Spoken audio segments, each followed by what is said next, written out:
Tu veux te spécialiser dans les locks fines? Bienvenue sur Mona Lisa Locks and Business. Nous, on a lancé notre propre marque de locks fines, Mona Lisa Locks, pensée pour les femmes afro-caribéennes et leur texture. Et aujourd'hui, on te partage tout ce qu'on aurait aimé savoir dès le départ pour que tu gagnes du temps, de l'argent et que tu deviennes une opticienne spécialisée dans les locks fines qui travaille excellemment et qui vend vraiment. Je pense que la première chose qu'on devrait aborder dans ce podcast, c'est la différence entre micro-locks, Mona Lisa Locks et Sister Locks. C'est une question qui revient tout le temps. Il y a de la confusion autour de ça et souvent quand on rencontre les gens dans la rue ou dans les consultations ou même des personnes qui sont formées aux locks, il y a une réelle confusion entre les trois. Et à tort, il y a beaucoup de personnes qui pensent que les micro-locks sont les locks les plus petites qui existent. Certainement à cause du nom micro-locks, alors que dans la réalité, ce n'est absolument pas ça. Les micro-locks sont actuellement les locks fines qui ont la taille la plus grosse parmi les trois types de locks. Bien entendu, on va commencer par notre marque Mona Lisa Locks parce que c'est notre marque, c'est notre podcast, c'est notre business et donc on a le droit de commencer par parler des Mona Lisa Locks. Alors, les Mona Lisa Locks, ce sont des locks qui ont été réfléchis pour les femmes caribéennes, donc les femmes qui ont plusieurs textures de cheveux dans leur chevelure. Je crois que c'est un peu redondant de dire plusieurs textures de cheveux dans leur chevelure, mais c'est fait, c'est dit.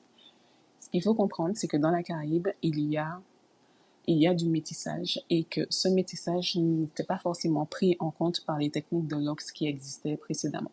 Elles étaient, et elles sont jusqu'à maintenant, particulièrement adaptées pour les cheveux qui sont très crépus, les cheveux qui ont donc très peu de métissage et des textures qu'on peut retrouver plus facilement aux États-Unis, sur ces continents-là, plutôt que dans la Caraïbe en tout cas. Donc, nous, quand on a lancé et réfléchi à la marque Mona Lisa Locks et aux techniques qu'il y aurait dedans, il fallait que ce soit des techniques qu'on aurait pu nous-mêmes utiliser sur nos propres cheveux. Et d'ailleurs, c'est ce qu'on a fait, puisqu'on porte toutes les deux, Lisa et moi, des Mona Lisa Locks. Et du coup, ces techniques sont adaptées à ce métissage, sont adaptées au fait qu'on puisse trouver plusieurs textures dans une même chevelure. Et donc, si on trouve plusieurs textures dans une même chevelure, il est normal d'utiliser plusieurs techniques dans une même chevelure. Ça semble totalement évident quand on le dit, là, maintenant, et quand on l'a expérimenté. Mais au moment où nous, on a été formés, ce n'était pas le cas. Il fallait juste tester une technique, voir celle qui fonctionnait le mieux et l'utiliser dans les cheveux, dans l'entièreté de la chevelure de notre cliente. Donc ça, c'était le premier point pour les Mona Lisa Locks, le fait qu'on voulait une technique qui s'adapte aux textures caribéennes, donc à ce petit métissage qu'on retrouve régulièrement et donc qu'il faut prendre en compte. La deuxième chose, c'est que les Mona Lisa Locks ont un quadrillage qui est particulier. C'est-à-dire que n'importe quel spécialiste qui ouvre la chevelure, en tout cas qui la défait et qui l'observe en essayant de rechercher le quadrillage, doit retrouver systématiquement le quadrillage que nous, on a mis en place pour pouvoir appeler tes locks des Mona Lisa Locks. L'autre chose à prendre en compte, c'est l'outil qui est utilisé. On a designé, réfléchi à notre outil et on n'utilise que celui-là. L'outil qu'on a réfléchi, qu'on a créé et qu'on a produit spécialement pour ce type de locks. Et je le précise parce que si jamais cet outil est utilisé sur d'autres types de locks plus grosses plutôt, eh bien, vu qu'il n'est pas fait pour ça, il va simplement se détériorer, s'abîmer. Expérience vécue avec d'autres spécialistes qui ont voulu utiliser cet outil sur d'autres types de locks, eh bien, ça ne s'est pas bien passé et du coup, elles ont dû se procurer à nouveau cet outil auprès de nous parce que la résistance n'est pas la même. On n'a pas besoin de résistance particulière avec les locks fines. Par contre, il en faut une pour les locks classiques de taille plus grosse. Donc, on a vu la technique, on a vu le quadrillage, on a vu l'outil. Maintenant, ce qu'il faut comprendre à côté de tout ça, c'est qu'en dehors de la technique du quadrillage de l'outil, Mona Lisa Locks, c'est une marque en soi-même. C'est une marque qui a été déposée, qui est caribéenne et qui nous représente, qui véhicule une philosophie de liberté. Donc, quand on a réfléchi aux locks qu'on voulait offrir, à l'expérience qu'on voulait offrir à nos royales avec ce type de locks, ce qu'on voulait, c'était que les femmes puissent se réveiller le matin, passer la main dans les cheveux et être coiffées. Et qu'elles puissent faire ça absolument tous les jours dans leur vie, sans jamais avoir à dépenser de l'argent pour des produits qui seraient à renouveler tous les mois ou tous les 2 mois parce qu'on se dit, l'efficacité n'est plus là. On ne voulait pas de ça. Donc, avec les Mona Lisa Locks, il n'y a aucun produit à mettre dedans. Bien entendu qu'on se lave les cheveux, je le précise parce que on nous pose cette question souvent. Oui, on se lave les cheveux, mais par contre, on se lave les cheveux moins souvent parce qu'on ne met plus de produit du tout. Et comme il n'y a plus de produit, il n'y a rien qui attire de la saleté, qui la garde sur notre cuir chevelu ou sur nos locks. Donc, nos cheveux se salissent avec un rythme qui est beaucoup plus lent qu'une autre femme qui mettrait des produits dans ses cheveux. Nous ne sommes pas partis sur un type de... On a vu la technique, on a vu le quadrillage, l'outil, la philosophie qu'il y a derrière. Maintenant, on va passer aux microlocks. Les microlocks, c'est le type de locks le plus populaire qui existe parmi les locks fines. Et quand je dis populaire, ça ne veut pas dire que sa réputation est plus grande, c'est plutôt que c'est quelque chose qui est beaucoup plus accessible à la population, qui est facile à mettre en place.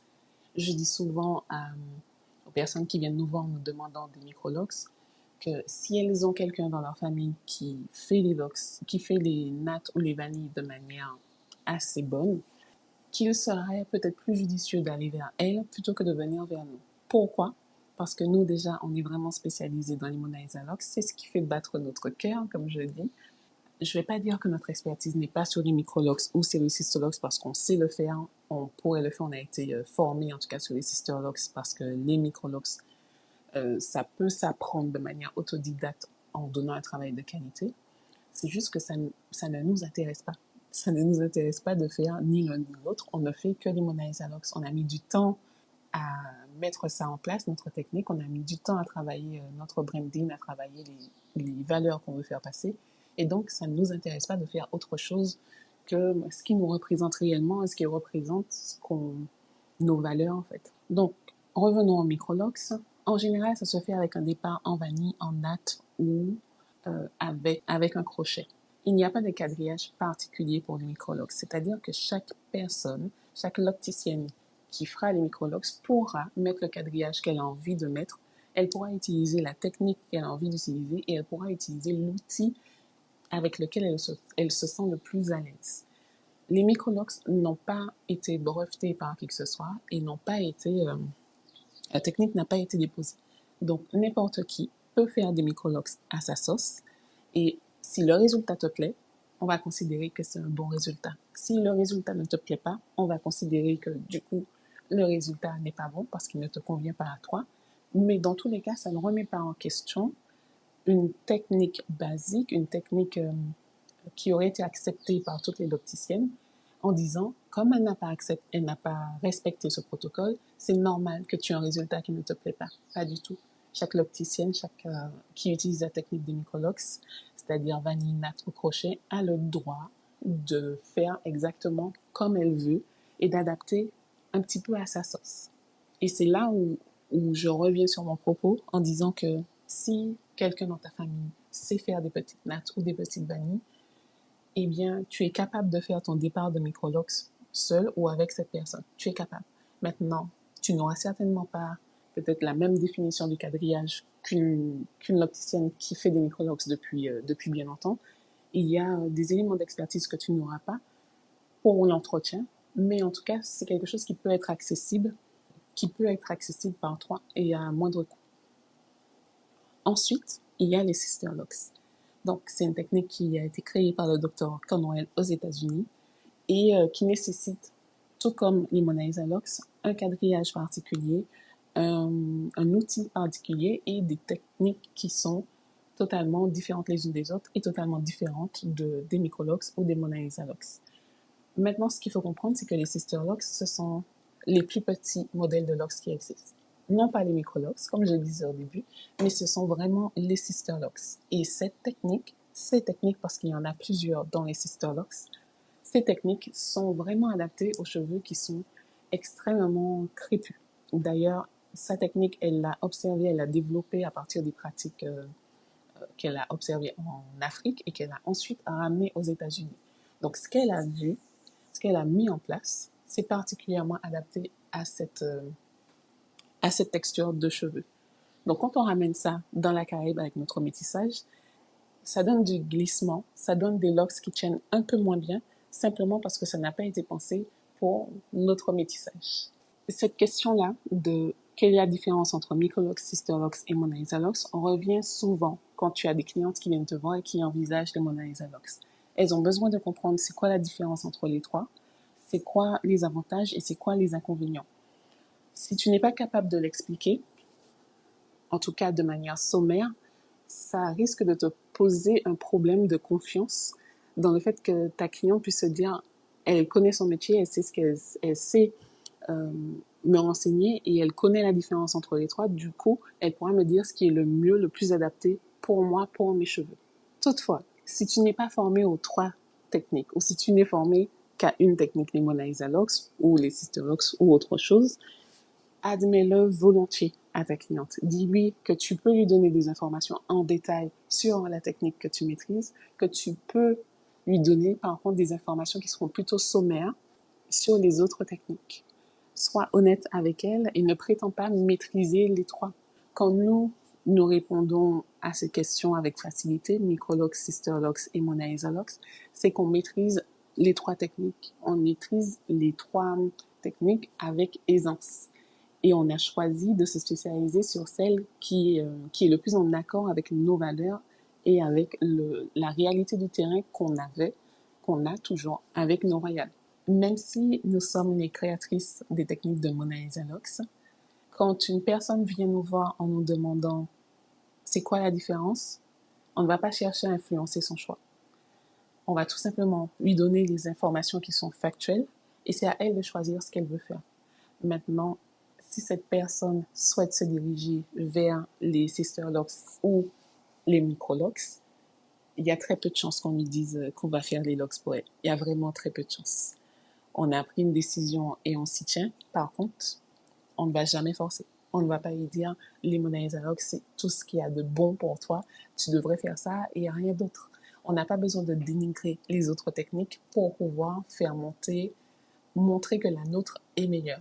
Notre client doit prendre sa décision en conscience, en fait, à partir des informations neutres. C'est à elle d'analyser et de voir ce qui lui correspond le mieux, ce qui est le mieux avec ses valeurs et surtout ce qui est le mieux avec le style de vie qu'elle veut avoir derrière. Parce qu'avec les Microlox, il y a quand même certaines routines capillaires qui, selon moi, ne sont pas totalement obligatoires. En tout cas, c'est plus communément admis que dans les Microlox, tu peux mettre des produits, tu peux faire des bains d'huile. On ne le recommande pas, mais en tout cas, c'est plus communément admis et donc il y en a qui le font. Donc, quelqu'un qui aurait envie de continuer à mettre des produits dans ses cheveux parce que c'est sa manière de prendre soin d'elle, ben, du coup, va plutôt vers les Microlox. Si par contre, tu as envie d'avoir des locks qui sont extrêmement petites au risque que ça puisse se casser parce que ce n'est pas adapté à ta texture de cheveux, va sur les Sisterlox. Si tu veux en entre-deux, quelque chose qui s'adapte à la texture et qui ait une taille qui soit fine, beaucoup plus fine que les Microlox, mais plus grosse que les Sisterlox, dans ce cas, oui, les Mona Lisa Lux sont plus adaptés pour toi. Dans les deux cas, Sisterlox et Mona Lisa Lux, ton quotidien est le même. C'est-à-dire que tu as une durée d'entretien qui est limitée et surtout, tu n'as plus aucun produit à mettre. Et quand je dis ça, c'est vraiment que tant que tu as les locks dans ta tête, tu ne mets aucun produit dans tes cheveux. Ce n'est pas une option que tu mets en place juste au début et puis au bout de 6 mois, 1 an, 2 ans, quand tes locks sont matures, eh bien, tu peux recommencer à mettre des produits. Non, quand tu t'engages sur ces deux types de locks, tu sais qu'il faut dire au revoir à tous ces produits. Et si ça peut paraître challengeant au départ, au fur et à mesure du temps, en fait, c'est une vraie libération. Tu n'as plus besoin de te soucier de ça, ça allège ton budget et tu te demandes pourquoi on ne te l'a pas dit dès le départ qu'il y avait une possibilité d'avoir tes cheveux naturels qui poussent, qui sont en bonne santé, sans avoir à mettre aucun de ces produits dans ses cheveux. Bon, je m'égare un petit peu. On va revenir à notre sujet, la différence entre les trois, Microlox, Sisterlox et Mona Lisa Lux. Donc, parmi 2 sur 3, Sisterlox et Mona Lisa Lux, ces techniques sont brevetées avec un quadrillage précis, des techniques particulières adaptées à certaines textures de cheveux. Les Mona Lisa Lux pour les textures afro-caribéennes avec un peu de métissage et plusieurs textures dedans. Les Sisterlox, le plus petit modèle de locks qui existe avec des techniques qui sont vraiment adaptées pour les cheveux qui sont très crépus. Et ensuite, les Microlox qui sont les locks les plus populaires où on peut démarrer en natte, en vanille, en crochet, qui n'ont pas de quadrillage précis, d'outils particuliers ou de formation précise. C'est un point qu'on n'a pas encore abordé, la formation. Les Mona Lisa Lux, les spécialistes Mona Lisa Lux ont été formés par nous, l'équipe de Mona Lisa Lux. Donc, il n'y a que les personnes qui ont été formées qui sont autorisées à utiliser nos techniques, notre outil et notre quadrillage. C'est pareil pour les Sister Lux, ça a été breveté. Du coup, il n'y a que les personnes qui ont été formées, qui sont donc appelées consultantes Sister Lux, qui peuvent utiliser ces techniques. Il n'y a pas cette règle avec les microlux parce que n'importe qui, tout le monde peut utiliser ces techniques parce que ça n'a jamais été breveté. Ça aurait été compliqué de breveter ces techniques alors que ça part de traditions, d'habitudes de coiffure qu'on a depuis longtemps dans nos cultures afro-caribéennes, de faire des petites vanilles, des petites nattes pour pouvoir être coiffé le plus longtemps que possible. Et en fait, une fois qu'on structure un petit peu les microlux en faisant un bon quadrillage, ça rentre juste dans ce cadre-là, des vanilles et des nattes. Le résultat final avec les microlux va dépendre beaucoup de la technique de la personne qui t'a fait l'installation, de l'entretien qu'il y aura eu après, et un résultat peut totalement varier d'une locticienne à une autre. Alors qu'avec les Sister Lux et les Mona Lisa Lux, on s'accorde sur un protocole en particulier, sur des textures, sur des techniques en fonction des textures qu'on a en face de nous. On s'accorde aussi sur des outils. Et du coup, tu es censé avoir le même résultat d'une locticienne à une autre, que ce soit une consultante Sister Lux ou une spécialiste Mona Lisa Lux. Entre les deux installations, de Mona Lisa Lux faites par des spécialistes, tu dois retrouver un résultat similaire. Pareil pour les Sister Lux. Entre deux consultantes, tu dois retrouver un résultat similaire dans les Sister Lux qu'on peut observer. Maintenant, chacune a sa petite touche personnelle, mais ça ne change rien dans le résultat final, en fait. Nos royales se reconnaissent entre elles. On reconnaît les Mona Lisa Lux. Et petite anecdote, 90% des personnes qui disent avoir des Sister Lux n'en ont pas. On l'a constaté au bout de 10 ans.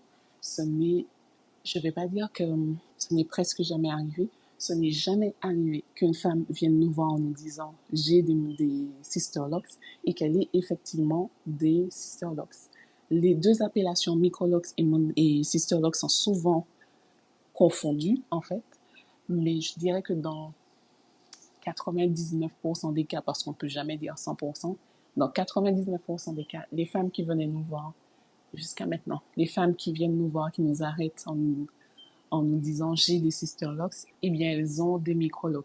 Et pour le comprendre, il faut garder en tête que la créatrice, la fondatrice de Sister Lux n'est jamais venue dans la Caraïbe francophone pour pouvoir former. Ce qui veut dire que les personnes qui ont ramené les Sister Lux dans les Antilles sont des personnes qui ont été formées en France ou ailleurs et qui ont ramené cette technique chez nous. C'est exactement ce qui s'est passé avec Lisa et moi. Mais du coup, il y a beaucoup plus de personnes qui sont devenues locticiennes, qui ont proposé de faire des microlux, que de personnes qui sont parties se faire former pour la marque Sister Lux et qui sont revenues avec cette technique. Donc, majoritairement, il y a 9 personnes sur 10 dans les Antilles qui font des microlux et une seule personne sur 10 qui propose des Sister Lux en étant formée à cette technique. Donc, en gardant ça en tête, on voit clairement que la majorité des personnes qui évoluent aux Antilles avec des Lux Film, elles ont plus de chances d'avoir des microlux que des Sister Lux. Et quand tu es formé à cette technique, tu le vois directement. Quand les femmes viennent à nous et nous disent « j'ai des Sister Lux », honnêtement, en 15 secondes, on voit tout de suite si ce sont des Sister Lux ou des Microlux ou des Mona Lisa Lux. Mais ça, c'est une distinction qu'on arrive à faire parce qu'on s'est formé sur ces techniques. Si toi, tu ne t'es pas formé, tu ne pourras pas forcément faire cette distinction. Tu pourras distinguer facilement ce que tu as appris de ce qui est en face de soi. Et ça, c'est totalement normal. Je vais m'arrêter là pour cet épisode et puis je te dis à bientôt. Si cet épisode t'a parlé, si tu t'es reconnu ou si ça t'a fait réfléchir, alors abonne-toi à Mona Lisa Lux & Business. Et si tu veux nous aider à faire rayonner cette vision de l'esprit, laisse-nous 5 étoiles et un avis. C'est peut-être un détail pour toi, mais pour nous, ça change tout. Et ça permet à d'autres femmes comme toi de découvrir ce podcast. Je te dis à bientôt. On se retrouve dans le prochain épisode.